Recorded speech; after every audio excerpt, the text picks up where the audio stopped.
Mobilograflar yaqinroq o'tirib olamiz. Sizlar uchun zo'r 3 rubrika topib qo'ydim. Birinchi rubrikamiz videoni kadrlash texnikalari deb nomlanadi. Unda biz mobilografiya bilan shug'ullanuvchilarga professional darajada ko'rinadigan video olish uchun kadr, joylashuvi, burchaklar va kompozitsiya sirlari haqida amaliy ko'rsatmalar beramiz.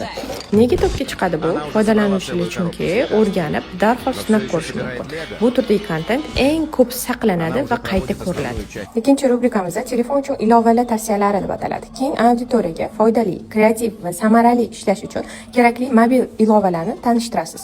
Har bir ilova qanaqa vazifani bajarishi, kimlar uchun mos kelishi, bepulmi yoki to'lovlimi, qanaqa skidkadosi bo'ladi, shular haqida qisqacha va aniq va amaliy tavsiyalar berasiz. Bu nimaga to'pga chiqadi? Odamlar doim qaysi ilovani ishlasam yaxshi bo'ladi degan savol bilan yuradi. Uchinchi rubrikamizda video montajdagi tezkor layfhaklar deb ataladi. Bu rubrikada foydalanuvchilarga tez, samarali va professional ko'rinadigan videolar tayyorlash uchun montaj jarayonida qo'llaniladigan oddiy, lekin kuchli texnikalarni o'rgatish kerak. Bu rubrika kontent yaratishni osonlashtiradi, ko'rish sonini oshiradi va ko'plab saqlab qo'yish hamda obuna bo'lishga olib keladi. Bu nimaga to'pga chiqadi? Chunki insonlar har doim shunaqa texnikalarni qidiradi va sirazi sinab ko'radi. Shani hisobiga sizni saqlashlar va obuna bo'lishlar ko'payadi.